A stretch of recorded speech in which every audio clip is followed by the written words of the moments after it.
the Evolution Security Podcast.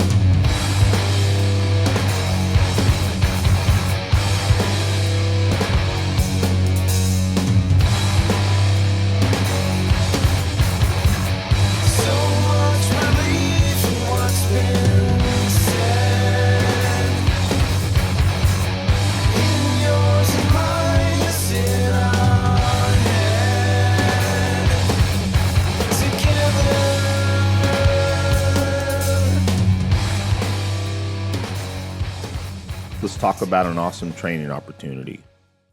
We are super pumped to be hosting John Murphy of FPF Training for his Street Encounters, Skills, and Tactics class, the 5th and 6th of November 2022, just outside Fort Bragg, North Carolina. This class will teach life-saving material to include Stop the Bleed Medical, Pre-Encounter Management, Pre-Assault, Proper Pepper Spray Use and Deployment, Essential Shooting Skills, Scenario-Based Decision-Making, Post-Fight, and more.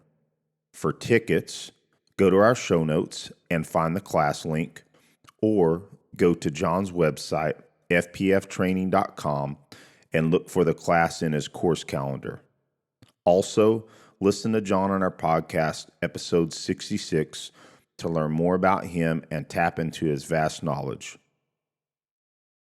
Hello, everybody. Welcome to the EvoSec podcast. This is Aaron Davis, along with my twin brother, Eric Davis. We are the Tactical Twins. How you doing, brother? Man, doing wonderful. Man, it's going to be a good show. We're excited about it. Oh, yeah. We are excited to have another show where we're going to have a deep dive into shooting. It's been a little bit, so we couldn't think of anyone better right now than to have Tim Herron on, who is a multidisciplinary competitor. He is a USPSA Grand Master and an IDPA Master. He's got dozens of titles, state, regional, and high competition at nationals. And, you know, the problem is that he's made the rest of us feel inadequate because he's been shooting half as long as the rest of us. So with that said, Tim, welcome to the show, buddy. Thank you, Aaron. Appreciate it, you guys, for having me on.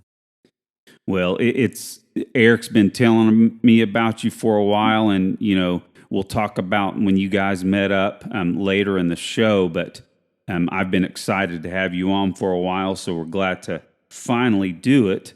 Now, for audience members, let's go ahead and give them some information on, you know, where you're from and what you're up to these days and all that good stuff.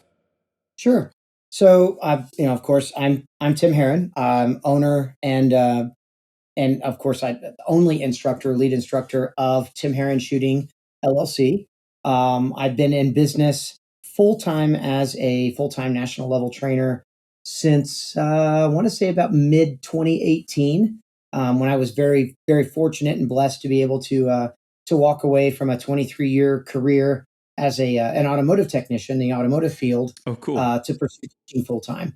So I've been shooting since 2010, where I then very quickly found USPSA within that same year. I started shooting in February of 2010, and it was about July when I kind of found competitive shooting, and that kind of took over. That kind of took over any other hobbies and any life outside of like gunplay that that I'd had before. But yeah, no, I've been teaching, like I said, full time on the kind of the traveling national level since about 2018. So this is like year number 4, solid year number 4, or mid. I guess you could say kind of full time year number 5 for me. And I think this year I've got 42 or 43 class dates. Most of my classes are 2 days long. And those 42 to 43 class dates also include like multiple classes within those dates as well. So getting to travel all over the country. I just got back from California 2 days ago, headed to Des Moines, Iowa this weekend. From Des Moines, Iowa, I'll spend a week in Michigan next week. So yeah, I mean, I get to go all over the place, and it's great, you know, kind of share the gospel of how to shoot better with pistols. I love that. Share the gospel of shooting better. That's cool. That's awesome. We gotta steal that with attribution for sure. Well, very, very cool, Tim. Well, man, it's finally great to have you on the show. For the audience members out there, I first ran into Tim at the Range Master Instructor Development Certification course in Casa Grande, Arizona, where again, just as a mentioning it, Tim is all about learning. He's a full-time instructor already, comes to another class to get his learn on, and really it's impressive when folks that we admire and look up to continue to train, and that's not surprising, Tim, but it was definitely a blessing running into you there. But I've told this story on the air a couple of times, and you may recall me telling you this, that for the audience out there, Tim was one of my fellow coaches. And for those that don't know how the Range Master classes work, is when you're not shooting, you're coaching. So every relay 1 is shooting, relay 2 is coaching relay 1, and vice versa. So that again, the whole aspect, or excuse me, the whole intention is that you're learning how to coach better. But you may recall, Tim, I told you, it's like, Tim, you're not giving me much opportunity to learn how to coach better. You're doing everything so damn good. I got nothing to offer. Do you remember me saying that to you? I do remember that. Yeah. Hey, buddy, can you tuck your shirt in a little better there? I'm concerned about you. I'm just trying to think something goofy to say, Oh, yeah. Man. Yeah, we need to make sure that's not getting caught in your holster there, Tim. Yeah, be careful of that, buddy. Yeah, it was awesome meeting you there, Tim. And speaking of shooting, I guess coming from, Aaron mentioned multidisciplinary, that's where we kind of live, and, in martial arts and spreading so many training modalities. One of the things that impressed me is I saw how you started shooting in 2010. You kind of hit a plateau in 2012. And then you got some instruction from some mentors, which I'd like to talk about here in a second. But then you made GM another 2 years later in 2014. Man, to me, it sounds fast. But I guess the point is that if you're not like us, where you're spreading all of these disciplines out amongst multiple things you're trying to excel at, right. I guess that's probably what you did. Can you talk about that and how you managed to make GM so quickly? Sure. So, I mean, like I said, I picked up USPSA, very early in my shooting. So, in about, like I said, July of 2010, I'd started going to local matches. I was very, very fortunate in my, my very early start to have befriended a gentleman by the name of John Sandlin, who was kind of like my very first mentor. So John was at the time was like a high level A class USPSA competitor, and I had met him at the indoor range that I was shooting at all the time. Just getting better in my own shooting, and I'd always thought it would be really, really cool if there was like a sport that had you like drawing from the holster, had you shooting multiple targets, that was like timed, like, because I came from a racing background. So I'd spent 13 years doing solo SCCA Sports Car Club racing, both in like time trial stuff, track days, as well as primarily autocross. And so I loved competition. I loved, like what competition breeds in people. And so when I found John, and John was like, he kind of took me under his wing and was like, "Hey man, let me take you out. We'll shoot at an outdoor range. I'll, kind of give you the range commands and kind of lead you down that path a little bit. So it's like somebody kind of giving you your first introduction, like to getting on the mats the first time, like in jujitsu, or to take you to the range for the very first time, just to teach you how to shoot, period. Right. And So it wasn't very long. I found USPSA and I was like, man, I've got to have more of this. I got to have all of this. And very, very quickly, I kind of realized that my race car that I'd had for about the last 4 or 5 years had just kind of sat in the garage doing nothing. Um, Tools and things that I was using for for doing race car stuff at home turned into getting the benches cleared to put a Dillon 550 reloader, and I started making my own ammo, and I just like I was shooting more and doing everything else less and less. Um, so when I very first started, like my very first match that I went to was a USPSA classifier match. So in that classifier match, there was 6 stages that were all classifier stages, and I classified kind of right out of the gate, kind of like a high D, low C class. And I was like, okay, at least I don't know what classifiers are at this point. I'm too new to this and too green, but I guess that tells me what my level of skill is. And I watched other shooters, just absolutely burn particular things down. I was like, I want to be to that level. And that just kind of started the entire journey for me. Um, Very quickly though, my skill set improved so well, so quickly that I made B class within about 4 or 5 months.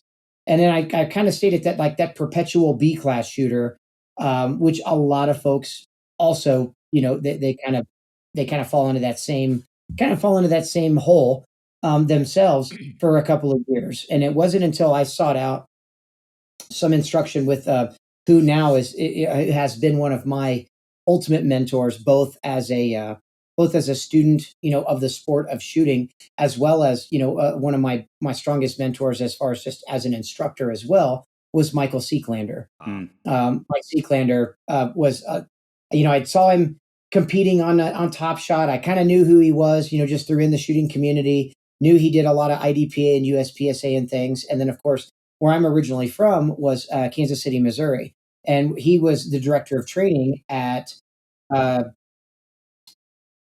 U.S. Shooting Academy down in Tulsa, Mm-hmm. Oklahoma. And so I was like, well, Tulsa's only like 3.5, 4 hours away from me. I'm going to go drive down there and I'm going to take his 3 day like competition 101 class. And so actually the guy that was kind of my early mentor, John Sandlin, was like, you know what? I think it'd be a great idea for both of us to go do it. So like most guys is like shooting mentors are like, I've taught you all I can teach you. Be free, young chick, and go do your own thing, kind of deal. And instead, like John saw it as an opportunity to be able to get some good training with me, and we took the class together. And man, Mike Seeklander kind of changed a few things about it, about how I pursued shooting, not necessarily from a skill set basis, or a technique base, but the biggest thing that I learned from Mike was like how to practice with a purpose. And I think that's for a lot of people. They think, oh, I'm going to go to the range with 500 rounds of ammo, and I'm going to do all the shooting. I'm going to practice all the things. And unfortunately, that is a terrible way of trying to pursue your shooting to find gains. Like I said, it's like I tell students all the time. It's like going to the gym, to like you go do that New Year's resolution where I'm going to go lose 30 pounds and I'm going to put on 10 pounds of muscle and I'm going to start this on January 1. And you go to the gym, but you've got no direction, right? No purpose. So you go to the gym and you see all of this workout and exercise equipment and you see people doing a multitude of different things and you are absolutely lost. So you're like, well, I guess I'll do a little bit of that and I'll do a little bit of this and I'll do a little bit of that and I'll see what happens. And 2 to 3 months in, you just lose focus because you never really had focus. You had no purpose and you lose interest in it and you back out. And that's exactly what I see for a lot of folks that want to pursue shooting and getting better at shooting is they just don't have the focus to to to kind of regiment their practice to pursue things like with a purpose. And that's what I really got from Mike Seeklander more than anything else was like how to practice with a purpose, how to regiment my training, how to stay focused in the training, and realizing that going to the range with an ammo can of 500 rounds or 1,000 rounds of ammo just doesn't get it done. So, learning that I can be really focused and regimented with 200 rounds of practice, 200 rounds of ammo, and stay practiced on 2 to 3 drills or exercises, to work on one particular skill set, and that's going to make way more difference than trying to like collectively touch on 15 or 20 different things, because basically all you've done now is you've turned all your ammo into just noise. Um, and like I said, there's no reason to what you're doing. You're just plinking, and nobody gets better from plinking. They get better from like a directive and then following that directive. So changing the way I practiced was like the biggest takeaway I got from Mike. And then immediately going back home and like really having a focus to get better in my own practice was that was the game changer for me. Um, and it wasn't like that was, I took that class in 2012 and then like really implemented the things I learned from both him. Rob Latham was another kind of early mentor as well. And a few other people in between there too. I gotten an opportunity to kind of befriend with and train with Ben Steger, who's a multiple time national champion as well. And guys like in my own local range that were high level competitors as well. Matt Hopkins, Jared Fox, and a few others that I'd worked with one on one, as well as like became kind of my training buddies. And so about a year and a half later, I was able to kind of just focus on my journey as a shooter and made the classification of master. And it wasn't like I kind of let go of like that kind of chasing after a classification or chasing after a particular goal to just focusing on my journey. And about 3 months later, 4 months later, after I made master, the beginning of 2014, I achieved the level of Grand Master as a pistol shooter in USPSA. And then within like 3 or 4 months achieved my second grandmaster designation in a different division, and then about 7 or 8 months after that made grandmaster in yet another division, all kind of within the same platform or same pistol that I'd been competing with. And then I thought I had things figured out and realized real quick it's like becoming like a Brazilian jiu-jitsu black belt. You realize like, oh, now the journey's just begun. Now you kind of throw away all of those preconceived notions of what the belt or what the classification or what those designations mean, and just get to focus on being a better shooter, and realized that I'm more of a student now than I ever was trying to attain those classification designations before, and kind of freed my mind to just allow the learning to really happen. So, and that's kind of where I'm at now. Well, Tim, that's an awesome explanation and very enlightening for both my brother and I, and no doubt for our audience.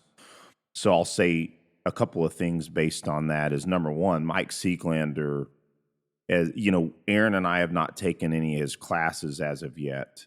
But he's been a huge mentor of us from afar on multiple things. And part of that is honestly this show as well, in working with him and Rich. Let's talk about our sponsor, Origin. Pete Roberts was told you could not make jiu-jitsu gis in the U.S. Well, Pete and his team have proven the naysayers wrong by producing the best jiu-jitsu gis on the market. I, for one, love my Path gi. It is lightweight, yet strong and super comfortable, with an innovative technical fiber weave that is also IBJJF legal. The Wave logo is legit. It has woven belts that blend between white, blue, purple, brown, and black, hence the name The Path. They also produce jeans, hoodies, handmade leather boots, and Jocko fuel supplements that help us recover from hard workouts, force on force classes, and simply make us feel better and more energized through the day.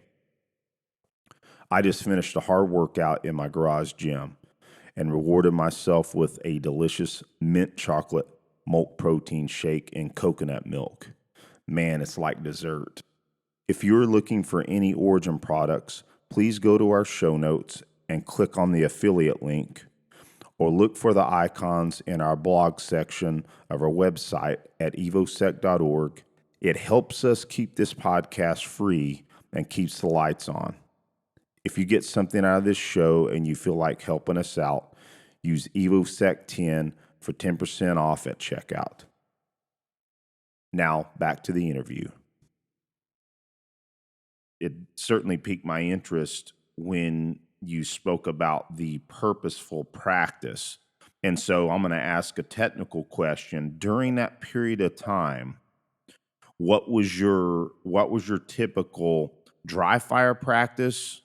Or and just, well, let's just put it this way, because I'd like to talk more about practice further in the show. But how many times a week did you dry fire, and how many times a week did you live fire during that process from 2012 to 2014 when you made GM? So a lot of it was just like I felt like I was practicing live fire and dry fire about the same Hmm. as far as intensity, but with very little direction prior to that. It wasn't until, like I said, like really kind of receiving the information I needed, like Mike kind of laid out the blueprints, right? So now I've got the blueprints on how to build Tim Herron as a better shooter, right? So learning then like how to direct my attention to just like working on particular skill sets in isolation and fully immersing myself in like that one particular skill set or that one particular exercise, or directive for, you know, 10 to 15 to 20 minutes. And it was much better to direct myself that way for 10 to 20 minutes than it was where I was in the past, where I'd be like, man, I'm going to do a dry fire session and I'm going to hit everything. I'm going to work on my draw. I'm going to work on my reloads. I'm going to work on transitions and movement and everything underneath the sun. And I'm going to work on it solidly for an entire hour. But what you don't realize when you're trying to do these marathon training sessions like that is that about 20 to 30 minutes in, your brain stops learning anything and it just becomes then just kind of going through the motions. And a lot of times we end up frustrating ourselves because our skill set ends up declining and not progressing.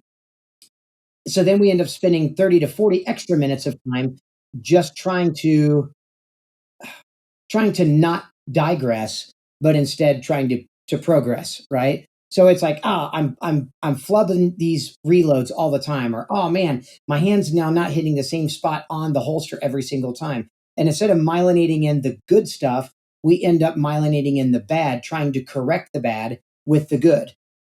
So it was like I'd have been better, like Mike was the one who kind of opened my mind to like, you'd be better to spend 20 minutes focusing on 2 to 3 really solid things that you're going to work on in your dry fire. And those things only, Mhm. like 15 to 20 minutes, or 10 to 15 minutes a piece on 2 things for 20 to 30 minutes, than to work on an hour and work 5 minutes here, 5 minutes there, 5 minutes here, 5 minutes there, 5 minutes on this, 10 minutes on that, and then being frustrated that you're just not making the gains. And that's simply because you're just not focused. So my dry fire regimen just changed a lot. Instead of working on everything all at the same time or trying to work on multitudes of things, I focused on isolation of the draw, isolation of the reload, isolation of the trigger press, isolation of the grip. Everything had its purpose and everything was going to get its practice purposefully in that one particular isolation of a skill for anywhere between 5 to 10 minutes at a time. And I would work on just 2 to 3 things that particular day. But those 2 to 3 things were also related to each other, right? It pays no dividends at all to be like, okay, I'm going to run around the house focusing on like shooting on the move like a chicken with my head cut off for 15 or 20 minutes.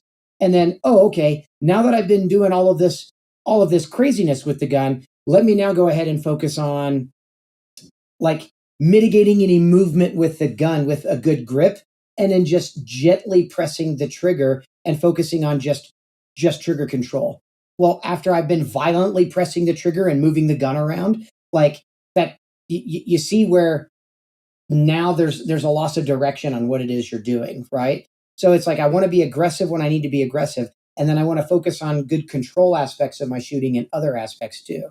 So it's not a like dry fire shouldn't be laid out like, okay, my book is 350 pages thick and I have to cover every page in great detail in an hour's time. Like make your practice book, okay, I'm going to open up these 2 to 3 pages and I'm going to be so hard focused on these 2 to 3 things that I'm working on for this 20-minute session that before I physically get, before I physically start to get tired, I'm mentally going to get tired first, and then when I start to mentally get, I don't want to say frustrated, but like mentally fatigued, then it's time to kind of turn it off. Like learning has occurred, learning is now finished occurring. Now it's time to like go do something else and kind of reflect on the dry fire time. Nice. You just said something I think is crucial, is that you go and reflect on it after your dry fire practice, right? Sure. Because that's a lot of times, I mean, that reflection process needs to happen to know, like, why did why did I get frustrated on, like, when I was working on, let's say, draws to first shot? Or why did I get frustrated not even being able to like be able to clear my shirt every single time? Was I focused on the wrong aspect of it? Was I focusing on speed, or was I focusing too much on trying to just get my strong hand grip on the gun? Was I focused on just trying to get the gun ripped out of the holster that I wasn't getting I mean, like whatever the case may be, whatever the skill set is you're working on, if you're not spending at least 5 to 10 minutes kind of in reflection to kind of to realize what the hell it is you're doing and how it is you're trying to correct it, now you're just going through the motions. And if you're just going through the motions, like welcome to frustration, pal. I don't know what else to tell you. Well, There's a lot of this that's not just myelination, as Mike Seeklander talks about all the time, myelination of a particular skill set, like building those neural pathways. A lot of times those neural pathways are also built on the reflection after the fact, right? well, it's just like we talk a lot about on this show about the importance of visualization for development of skills, and that it does contribute to myelination. And Sure. I mean the reflection of that practice is one and the same. And so yeah, this is really good tips for sure, Tim. And I think our audience is gonna develop a lot afterwards if they heed to what you're saying. And I'll just kind of say one of my other thoughts that you broke a thought, and then I'll pass it on to Aaron for his next question. But it's that it sounds like you're saying minimize conflict of interest within your skill development, even though a lot of them are related. Make sure that you're not having something like you just said. You're running and gunning and running a trigger hard, like you're doing quick and fast stages, maybe closer targets, versus when you really need to get into the control to make those 25-yard shots under accuracy, Right. right? Right. Well, and the thing is too, right? If you're trying to blend too much together all at one time in your own practice, then the problem is whatever you might have thought you wanted to be focused on, then takes a back seat to whatever you're trying to address that might be the mistake you're making somewhere else along the way, right? So in pursuit of goal A, we've now found a problem down here that now becomes goal B, but goal B now becomes the priority. So there ends up being a priority shift. And next thing you know, you've spent 35 minutes working on draw to first shot, but your actual goal that you wanted to go to the range and live fire and focus on was, maybe it was group shooting or shot calling, or maybe it was, man, I wanted to really focus on the reload, but I tried to blend my draws in with it to do like draw two, reload two, and now you're chasing a different rabbit down a different hole, and it's like that is not conducive to being able to fix what it is or address what it is you're trying to address. Well, Aaron, I'll So I'll pass it to you, but I'll just add one other thing to that. I'm going to benefit greatly from what you're espousing to us right now, because I mean, Aaron and I know we've been exposed to a lot of this, mhm. but your explanation is so more concise of the way that we kind of need to hear it, that it makes me, because I've kind of devolved into, at least recently, where I am trying to cover most of my skills in a dry fire session and a shooting session. But this last week, Aaron and I took the Range Master Advanced Instructor class, and I Mhm. think Aaron and I, and he can comment on this later as well. We obviously realize some of the stuff we really need to focus on, and lo and behold, Aaron and I said this last week. It's like, hey, we're going to just focus on those things, and it's kind of what you're saying, but You're really making us think how much we really need to double down on that nearly full time in what Well, we're here's the doing.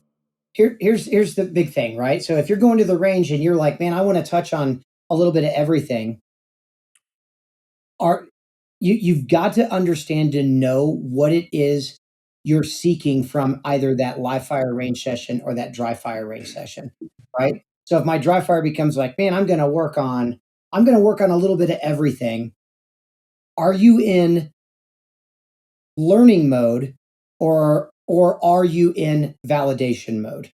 Right? Are you validating a skill set you already presumably own, or are you in a mode like in your mind, like or in, or in your skill set where it's like, okay, I'm in learning mode. So now I'm going to evaluate the skill I already have, and I'm going to make changes to that skill to try to to myelinate a new pathway or to figure something else out. And so that, like, are you in learning mode or are you in validation mode? And I think a lot of people, they go to the range with the best interest at heart to be like, I'm going to be in learning mode and I'm going to figure some things out. But instead, they don't want to do the things that they don't like doing because they're hard and they're not fun. It's not fun to go to the range and fail, right? But I say this to students in classes all the time.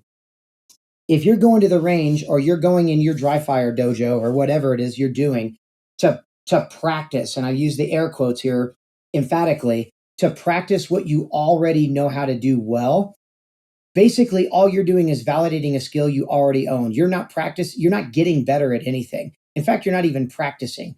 Practicing would be like putting yourself in a position to learn and experiment and adapt to a particular skill that you're trying to learn, right? So I tell students all the time, like, are you in validation mode or are you in learning mode? Because if you're in validation mode is basically we don't learn anything from repeated success. So if you're just going through the motions and just like, man, I know how to reload, I know how to draw in sub 1 second, I'm just going to make sure that I've still got this worked out.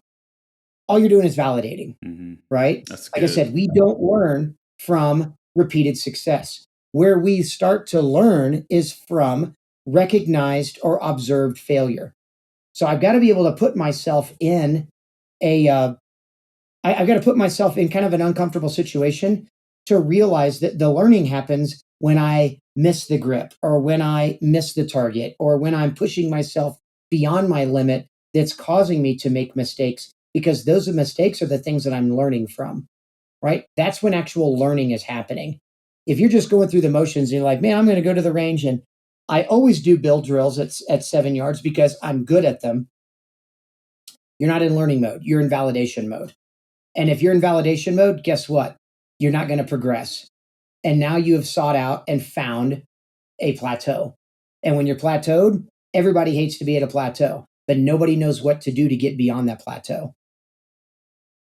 Let's talk about our sponsor, Keepers Concealment, the original authority on appendix holsters and appendix carry, offering high-performance handgun training, specializing in concealed carry performance. Check out their flagship holster, the Keeper. This holster set the standard for quality, comfort, concealability, and retention. Keepers Concealment is also a proud affiliate of CCW Safe, the truly proven legal service membership company offering dedicated legal defense. Heaven forbid you're forced to use lethal force. Use code KC10OFF and check them out at ccwsafe.com/keepers. To buy a holster, sign up for a class, inquire about hosting a course, or join CCW Safe, find it all at keepersconcealment.com and use Evo Twins at checkout for 10% off. Now back to the interview.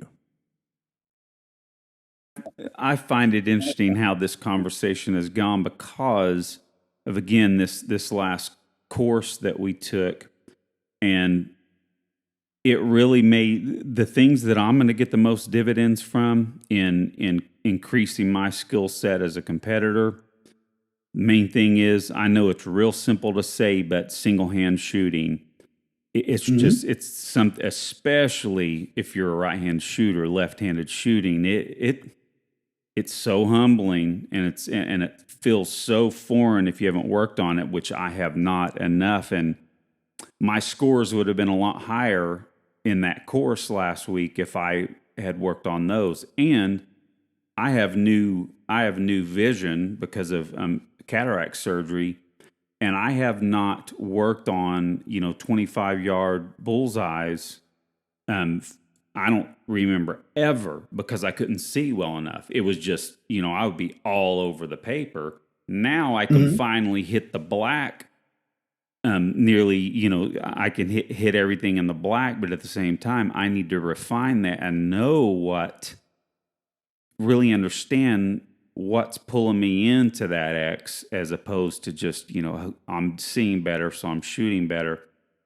But if something interesting that Tom said, Eric, remember, and he really kind of simplifies it. What would he say? All shooting's easy.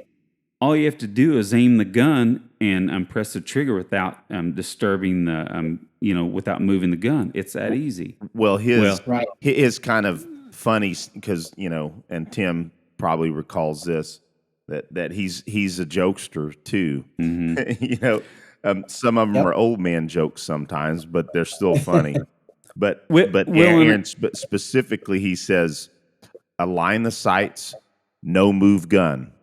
Yeah, that's true. That's true. Well, and of course, that is the axiom. It's 100% correct. But when we've got these muscles and mental aspects that we're trying to control and get performance out of, that simple statement becomes very hard to execute on. So, something that we didn't necessarily have in mind to talk about, but when we get to talk to high-level shooters like of course, we've found out, and especially from Mike Seeclander, that any high-level shooter has stage visualization down. Now, I mean, that's something, maybe not necessarily down, but it's something that everybody does. But what I really want to focus in on is the mental state at the moments that you're executing these skill sets can affect your performance in a huge continuum. Oh, 100%. And absolutely. And so, getting deeper into that, do you find yourself wavering in that continuum, or have you learned how in your practice regimen how to tighten that continuum up to where it's not a huge variance? Again, we're specifically talking about the mental state while you're executing. With regards to that, right? So a lot of it is and I'm knowing kind of like who your audience is, right? So some people are competitive shooters, others may not be, but I like everybody's always after like the pursuit of something, right? Whether it's like, I'm going to pursue shooting a bill drill on demand in sub 2 seconds, right? Or I'm going to I think about like guys like Gabe White has got like his turbo pin standards and dark pin standards and light pin standards. My good friend, Scott Jedlinski of Modern Samurai Project has his black belt patch standards. I mean, we're seeing that a lot in the training realm, where guys are going to classes and they want to meet or exceed these particular standards. It'd be the same, and honestly, with the same like kind of like mental bravado as me going to the national championships and wanting to pursue, finishing top 10 or finishing top 5 or finishing that national champion, like becoming that national champion. So it's a lot of it is how to overcome. Well, a lot of it is thought to be, is believed to be how to overcome mental anxiety or mental pressure. I'm going to tell you right now, here's the secret. You can't. You've got to learn to embrace the pressure and the anxiety and learn how to work within that mental pressure and anxiety. So the problem is for those that have been trying to pursue, man, I wish I could just get rid of the jitters. I wish I could get rid of first stage jitters. I wish I could get rid of, like when an RO or when that instructor is standing over my shoulder with a timer in the hand, I hear that beep and I lose my mind. Why? Well, it's because you're not putting yourself under any of that type of, you're not encouraging that type of behavior or that type of pressure or anxiety in your own practice. You've got to be able to implement that type of pressure or acclimate yourself to that level of pressure in your own practice. So most people go to the range and they never go to the range with a shot timer, or they never go to the range with a particular, I'm going to give myself, with a particular pressure pattern, so to speak. So they don't know how to inoculate themselves into that level of pressure to execute on demand, right? They go to the range and it's like, oh, well, I'm going to do a warm up first. Okay, great. So then they'll shoot 50 to 100 rounds or whatever and warm up. And then they start to put themselves under, maybe under a time constraint, or I'm just going to learn to shoot. What they need to do is change their mental mindset to holding themselves 100% accountable to the very first thing that they do on the range, right? Cold run standards are everything. Nice. Because it's inoculating me to, I need to learn how to perform under pressure. There's no do-overs. There's no, oops, I missed my draw. There's no, oh crap, I didn't clear my shirt when I was going to work on stuff from appendix, or, oh man, I flubbed my reload, and then almost telling yourselves like, okay, wait a minute, do over, and then like pulling the mulligan card out. No, you don't get the opportunity to do that. If you're going to hold yourself to a higher level of standard of performance under the gun when it really counts, you best be holding yourself to that level of performance or standard or anxiety level in practice. And that's how you hold yourself accountable. Like, is putting yourself to that level all the time. That's a great tip, Tim, to make sure that it sounds to me like you're saying every session, be accountable to your cold standards. And that's a way for you to induce stress. Because I'm sitting there thinking through it, and Aaron and I do cold drills when we go to the range, not all the time, but that's very intriguing to me, because we all talk about, and this is a very common occurrence on this show, is about pressure testing. And I'm real fascinated by what you just said, because it's like, man, it's like a light bulb. It's like, okay, that's another way to add pressure to my training when I'm even by myself. That's a great tip. Yeah, what I hear when you say that is someone giving them an easy time for a half portion or a lot of the portion that they're at the range. They're giving themselves an easy time, and they're giving themselves some time to make themselves feel good. And like you said earlier, the skill sets that they're just validating. But instead of warming up, say on your, like, I'll be frank, the other day I was going out to shoot and work on bulls. I'm going to warm up on 15 yards. Well, maybe I would have done better just to cold, go out to 25 and focus in and do my best and see what I can figure out that I'm needing to work on. See what the gun teaches me. Right, or make the 15 yard instead of, right. Anytime we hear the word like warm up or practice, or or this is just to kind of get warmed up behind the gun. Like, basically, we're leading ourselves down a path of nothing else I do until I tell myself it matters is going to matter. Yeah. Right. So I end up dismissing poor performance instead of embracing poor performance and learning from it. Right. So you could do a 15 yard bull. If like your thing is to shoot V8s at 15 yards and that's your warm up, make your initial 10 round warm up. Make that your cold standard. Like, I must shoot this on my first initial 10 rounds, right? Because that's what's going to set the precedent for the rest of the practice session. That's excellent. So that's a huge thing, is learning how to. It's not learning how to turn off the pressure. That's easy. Turning off the pressure is as easy as, excuse my language, but not giving a damn, Yeah. right? And if you plan on giving a damn when it matters, everything needs to matter, Mm-hmm. right? So, I mean, the best way to pressure test yourself is to, like in a match, is to put yourself under the same kind of, like, to try to mimic or replicate that level of stress or anxiety, even in your own practice sessions. Now, am I doing that every single practice session for every single drill exercise I do? No.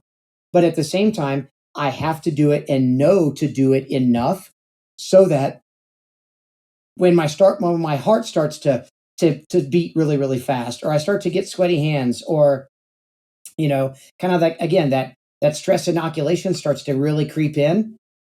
It's not any place where I've been like, oh my God, what do I do? I need to learn how to calm the heart rate down. Nope. I look at it and be like, oh man, I've been here before. This is just Yeah. another day in the office. Exactly. You've been there before. Exactly. Sure. Yeah. So, and then one of the things that, Aaron, you were asking, like, like maybe, and maybe this is kind of what I get from your question, is also like kind of having that, like, that mental mission statement, right? So like when I walk a stage and I'm visualizing like what my stage run's going to be, or I'm looking at a particular drill or exercise and I'm thinking about like, okay, God, here's the goal that I want to achieve. In order to achieve that goal, I need to be process focused.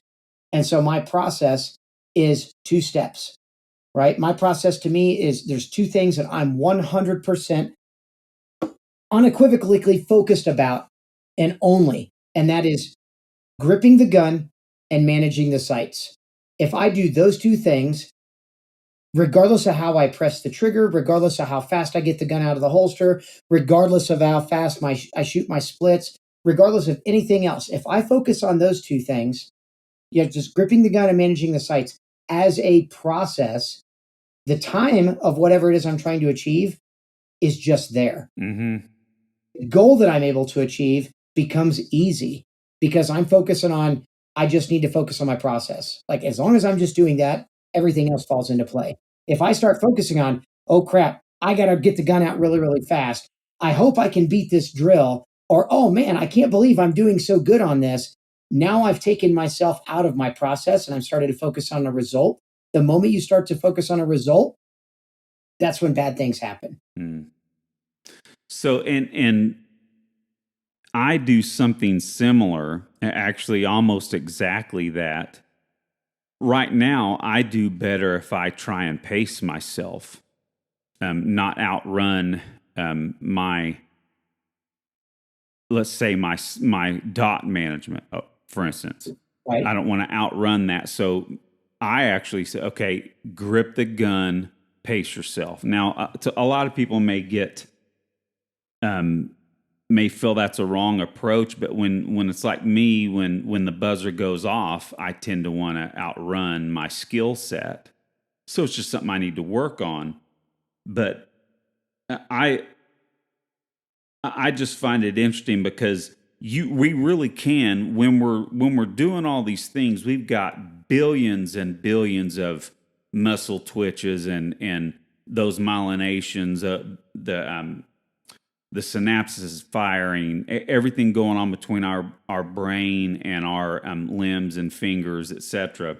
But Mm-hmm. but we can't. Of course, there's no way we can do that because it's automatic. It's in our subconscious. But we can focus on one or two things that will focus us in the entire stage, which is kind of what I'm getting from what you're saying there, Right. Tim. Yep. Yeah. If I have a conscious effort on just maintaining gripping the gun and managing the sights, everything else just like subconsciously happens, Mm-hmm. and happens with minimal effort. Mm-hmm. And so that, like, and I mean minimal effort, meaning it doesn't require a lot of like bandwidth Mm-hmm. just to focus on those things. If I start focusing on, I have to make sure I look right here when I do my reload. And okay, now from here, I got to make sure I regrip the gun. Okay, now I need my eyes to look here and here and here. That's too many things I've got to stay focused on. Right. So, like, if I just stay focused on gripping the gun and managing the sights, everything else just works out. it just works out. Well, Tim, if I can ask further about this process, do you look at the stage and do you see what you feel is the best way to run a stage? And do you visualize that before you shoot the stage as best you can? Absolutely. Okay. Absolutely. And And I visualize. and as many times as you can. Sure. Oh yeah.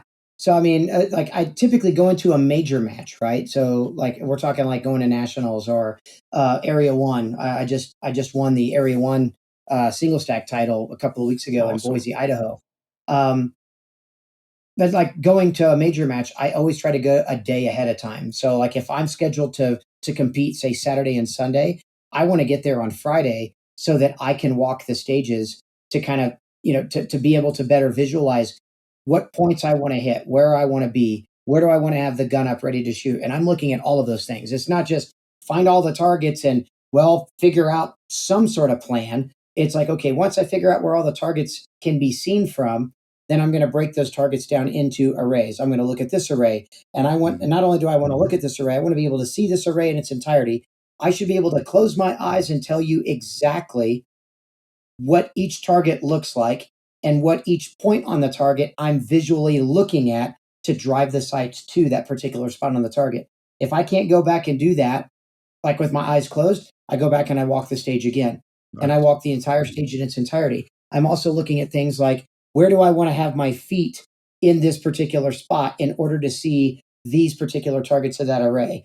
And then where targets do I want to come in on to allow me to exit out of that last target to be able to blend that last target to the first target of the next array, right? To learn how to blend my positions together as well. Everything has a purpose, and I want to be able to cut out any sort of extra or inefficiencies of motion, of movement, of planning to just like when I get here, I want to enter here with the sole purpose of being able to shoot these things this way. And then my exit strategy, I want to enter with an exit in mind. I want to be able to get in here so that I can exit here and carry that efficiency to the next position. So whether it be things like looking at particular spots on the ground, it's not just necessarily stopping the moment my eye see a target. So a lot of times it's stopping only when I get to a position where I know this position allots me the capability of seeing these particular targets in this particular order, right? And so those are the things that I'm doing on my stage walkthroughs. And then, like I said, once I walk through the stage and I've got it down to where I visualized everything, now I want to be able to come off the stage, not even looking at the stage, and completely close my eyes and like be able to visualize me either in the first person or in the third person. I'm going to get to this position. I'm going to get low. I'm going to have the gun up and I'm going to come in on the right open target. The next target in that sequence is a partial target that's got a no shoot target attached to it. It's about 12 yards away. I'm going to look at the upper third, just outside kind of AC line of that target. That's where I'm placing the sights to. I'm going to press the trigger, watch the sights lift, watch the sights return, press the trigger again, watch the sights lift. As soon as the sights lift, now my eyes are going to go to that third target and it's approximately this distance away. I'm looking at all of those things. Every single asset, every fine detail of that performance, I've shot in my head 37 to 40 times ahead of time, right? Well, if I can add a thought to that, and this just occurred to me as we were discussing and also listening to your master class explanation. Aaron and I are I'll just say this: we've only shot IDPA, and I've wanted to start shooting USPSA, just hadn't done so. But one of the things I think is lost in IDPA, and you can let me know if you think I'm wrong in this. I think in the expressed reason, and I may blow up the internet and blow up the airwaves here, is that I think that's the disadvantage of IDPA is what you just described to me is the opportunity to learn how to perfect stage development and how you're going to run it. and therefore you learn how to do that at a much higher degree. And then you can take that to even IDPA, even though that you can't go the day before. But I'm just sitting there thinking through. It's like that's something that IDPA does not have that USPSA has, and I think in many cases they claim that it's because of we're trying to keep this more tactical. But I think or more novel. Yeah. I think I agree with Aaron. I think it's more novel. The problem I have with IDPA, and not really a problem I have with IDPA, most IDPA matches will allow a walkthrough. You're just not allowed to like air gun the stage, right? No but air you're allowed to gun. look through. You're allowed a walkthrough, 2 or 3 minutes or whatever of walkthrough Sure. with the squad to get to determine where the targets are at, how you're going to engage them, and in what order they need to be engaged in. But what I have, I guess the problem I have with both kind of IDPA and some of the people that play that game specifically, and a lot of the tactical community. And I hear this a lot in the tactical community all the time. Is like, well, I'm not one of these gamers. There's no walkthroughs, before a gunfight. Oh gosh. And my argument to that is complete and utter BS, because there's a walkthrough. You're walking through life, doing a stage walkthrough every single time you strap that gun on in preparation to go about your business for the day. You're making the determination. You're making the determination every single time that you untuck your shirt or whatever to place that gun in on the holster and clip it in place to walk out the door and get in the car. Right? Everything you do in life is a walkthrough. As you're driving down the interstate, you should be actively thinking, if this clown in the middle lane happens to pull out in front of me, what am I going to do? How am I going to react? If I go to the grocery store and an active shooter situation decided to kick off at my Walmart and I'm in the middle of the aisle, you're playing the coulda, woulda, shoulda game, or the what if game everywhere you go. Yeah. This is the reason that when we go into restaurants, where do we typically sit? We pick a table where we can put our back against the wall so we can see all of the egress in and out, right? So we can look at any particular person coming in. We can make eye contact with them, right? All of those things we're doing to be quote unquote situationally aware is nothing more than a damn walkthrough in life. Yeah. You're doing the exact same thing, gaming the game of life, just like we as USPSA competitors walk through a stage to better prepare ourselves to execute what we want to within that stage. You're doing the same thing every day. Well, have you ever met a SWAT team or ever talked to a law enforcement officer that's been part of a SWAT team where they know they're going to go serve a no-knock warrant? Do they just go serve that no-knock warrant with 5 minutes notice? Hell no. Mm-mm. Talk to any of them.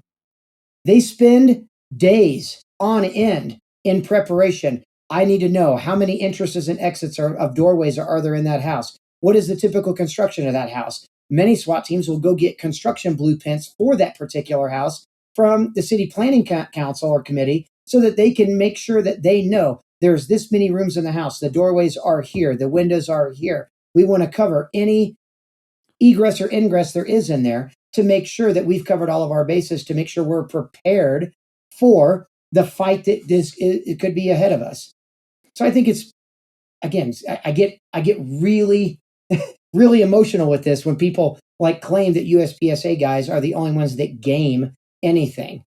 Dude, if you're going out the house unprepared, stop carrying a gun. Do me a favor. Do us all a favor. You don't deserve to carry a gun if you're going through life without walking through or playing out any potential, environment that you may need that pistol for. Well, that's a beautiful representation of it. And frankly, that's what, we drive home in this show all the time, is making sure that you are playing the what if game, that you're, reviewing video of assault, that you are thinking about responses to particular defensive situations so that you have a answer rather than, and I think that's a really good way of representing what stage prep is.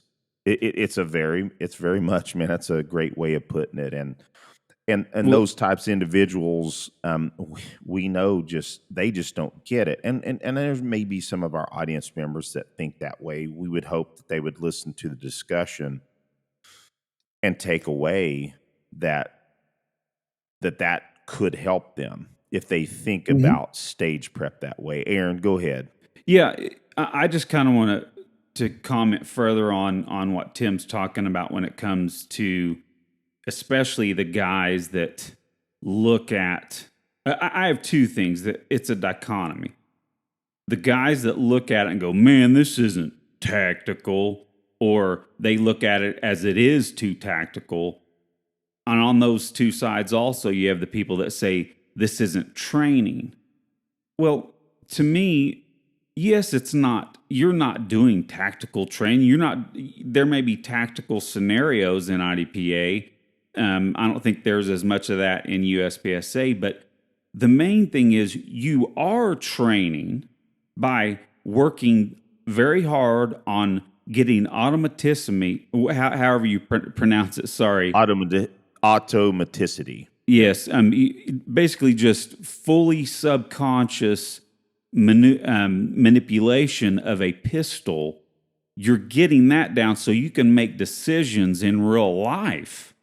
Right. And with here's the the gun. thing, though. Anybody that thinks IDPA or USPSA matches our training are lying to themselves. Absolutely. It's not. It's not any training at all. It's not even practice. IDPA or USPSA, going to your local match every week is not practice because you're not getting any repetition. Practice requires repetition. Aaron, I see all those guitars hanging on the wall behind you, right? Yep. So you know what you should know what purposeful practice is. Oh yeah. Right? It's not just picking up the guitar, you're like looking at a music note, right? Or a sheet of music and going, okay, I think I know what that chord progression is. And then figuring it out just by looking at it, fingering those frets one time, strumming that chord progression and being like, I got it on the first try, right? No, it doesn't work that way. No. IDPA and USPSA is exactly the same thing. It's like being given a sheet music and it's testing your ability to look at that sheet music or look at that particular skill set that's being tested, and it's being tested right then and there. A stage in a USPSA match, you're being tested on it one time. That's it. You don't get multiple 27 runs on a stage to determine how good you did and take the best one out of that. You get one rep and one rep only. It's the test of the homework and the work that you're doing in your own dry fire and live fire. That's where the training is coming from. Anybody that thinks that IDP or USPSA is training, they're so full of crap to themselves. It's beyond my comprehension, right? Training is coming from the work that you're doing at home and the work you're doing at the range in preparation to be tested.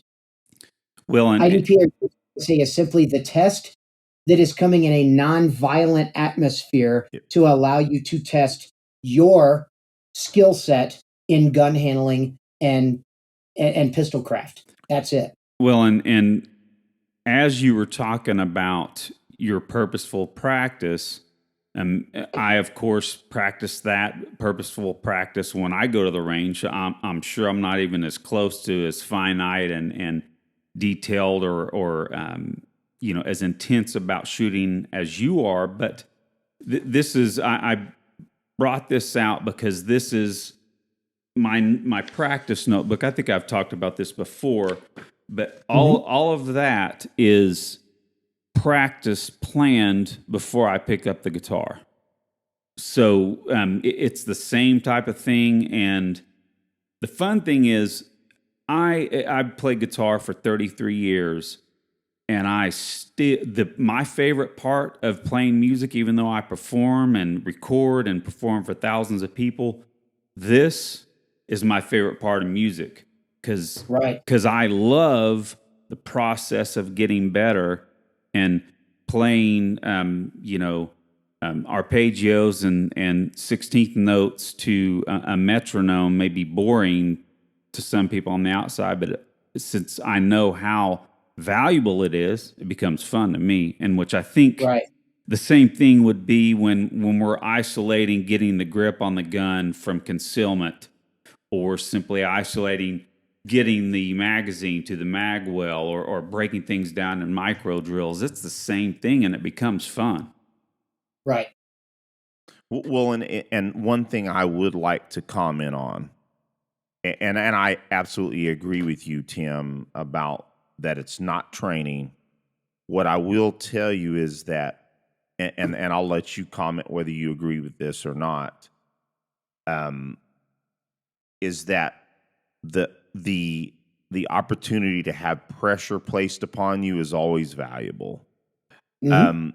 But one of the things that I find interesting, and this is kind of why as we spoke about the various venues right now, which, let's face it, the two main venues in pistol craft is USPSA and IDPA. But when Jim Cirillo, had all of his gunfights, Mhm. and various studies were done, and I'm not going to sit here and cite the studies per se or the data that they found, but they found that one of the main attributes of individuals winning actual gunfights is that they were competitive shooters. Right. And so I guess that's one of the main takeaways is, and Jim Cirillo, I don't think he ever shot at anything much beyond PPC. Maybe he got any. I'm gonna, again, I'll blow up the internet again because I don't have knowledge of what all he shot, but I don't. Yeah, he shot USPSA or early IPSC as Okay, well. thank you very much. I'm glad you had that information at hand. Bottom line is that I think that's the takeaway, that individuals that talk about that, about, hey, Right. it's either training or it's not training. So you can be in two camps in that dichotomy.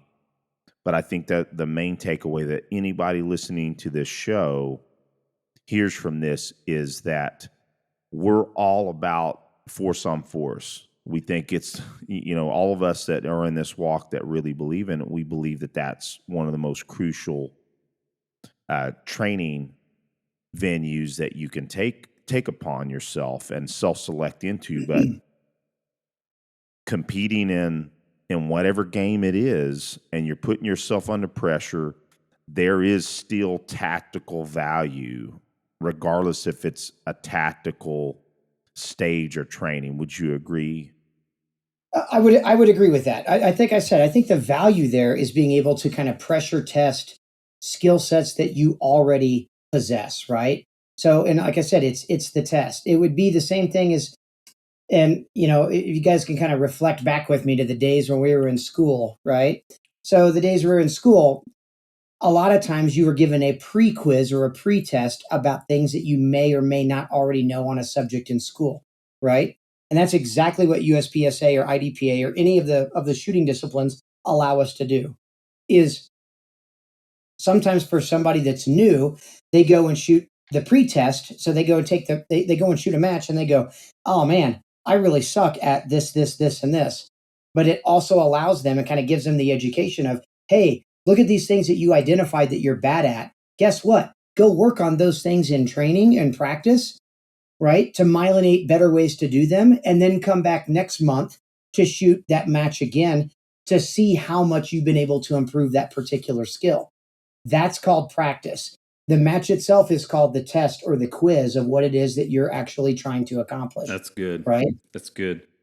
Well, Tim, we've taken up a lot of your time already, and we really appreciate it. But how about just a fun last question before we let you go? Sure. Let's talk about. Why don't you give us a quick rundown of your main competition rig? I think our listeners would dig hearing about that. Yeah. So I've primarily have been competing for a long time in USPSA single stack division. And single stack's kind of that slang term back in the day of what 1911 pistols were. Mm-hmm. So that's my primary, gun of choice or pistol of choice, both for competition as well as, just for like days at the range and everything else. So I'm very fortunate to have had the opportunity since 2018 to represent Nighthawk Custom Firearms Oh yeah. and shoot for Nighthawk, and be an ambassador for them. So I've got a Nighthawk kind of signature model. It's my own signature series pistol that Nighthawk has built for me. That's also available for folks to be able to purchase in both 45 and in 9mm. Nighthawk Custom 1911 is what I compete with in a Red Hill Tactical double layer Kydex outside the waistband holster. And I use a Dominate Defense inner and outer belt rig, which they also make duty belts that are amazing as well. And I've been able to kind of put those, in the hands or around the waist, so to speak, of both competitive shooters as well as law enforcement, personnel as well. So that's my holster, my belt, and the gun. And I typically shoot federal premium ammunition. So I've been very fortunate also to be able to shoot with Federal and shoot for Federal as a sponsored shooter with Federal since 2016. So they've kind of been like my family, and my family of supporters with Red Hill Tactical, Awesome. Dominate Federal, Nighthawk Custom. My everyday carry pistol, I actually kind of flip between a couple of them. My primary go-to gun is a Glock 48. Oh, wow. And I carry that appendix in a Dark Star Gear hitchhiker holster. And then I don't. I'm not a big fan of like the Shield Arms 15 round magazines for any of those. Yeah. I kind of stick to tried and true, just Glock 10 round magazines for those. Cool. And then in the summertime when I'm wearing a little bit less, especially like just the pocket of a pair of shorts or cargo shorts or whatever. I also got an inside the waistband holster. I'm a big fan of my J frame, my Smith & Wesson J frame 5-shot revolver as well. So Awesome. it's kind of the easy one to be able to pick up off the nightstand and just like stick it in a pocket or be able to like put it in a holster and put it right down the pants and off I go kind of thing. So man, it's always really nice to have all the options. If we can carry our big gun, we'll carry it. But a lot of the times it's neither what appropriate for where we're going or what we're wearing, or frankly comfortable. Right. Sometimes you just Yep. want to get the smallest thing you can. Oh, exactly. And Exactly. then, so one last thing on that: do you run dots any, or are you still mainly irons? So I do run a dot occasionally. With single stack, you're not allowed to have a dot. Mm-hmm. That is it's an iron sight division. I still love iron sights, and I teach people to shoot iron sights very, very well. That's kind of one of my big kind of fortes Cool. in my training and in my classes is teaching people how to be able to shoot the dot way more efficiently, or I'm sorry, shoot iron sights way more efficiently than they probably have ever heard it taught or ever considered shooting iron sights before. But that doesn't mean that I don't also know how to shoot the dot very, very well. I'm also a USPSA Master, working on my Grand Master, and I don't shoot it enough to have achieved the GM status yet with my carry optics gun, but I've got, I don't know, probably 6 or 7 pistols with dots on them as well. And one of my carry guns is also a Glock 17 with a Holosun 509 on it. Nice. So Cool. as my carry gun. So I've got a lot of time behind the dot as well. I personally, I like the challenge in the pursuit of shooting irons as best I can, which is why I kind of fall under shooting single stack with irons as kind of that's my favorite division to shoot. But oh yeah, I've got a lot of time shooting carry optics as well and other optics guns as well. So Well, that's cool. That's lots of fun gear, and we're Glock guys too. But I'll tell you that hearing about your Nighthawk is definitely that perked my ears for sure. I would like a great 9mm 1911 one of these days. But well, why don't you go ahead and tell everybody where they can reach you and how they can get into some of your classes, etc. before we let you go. yeah, yeah. So the best way to reach out to me and kind of find out where my class schedule is, and it's fully up to date, is on my website, which is timherronshooting.com. Very easy. And then, like I said, it's got my entire class schedule. It's got to kind of map and pinpoint every location that I'll be across the United States, both this year and into next year. It's also got an overview of like all my different classes that I offer, private training, custom clinics, and things like that I can also arrange, for private and small group classes as well. You can also reach me out on the Book of Faces on Facebook. I'm on all the social media platforms, Facebook and Instagram. Facebook, it's under Tim Herron, or also I've got my business page under Tim Herron Shooting.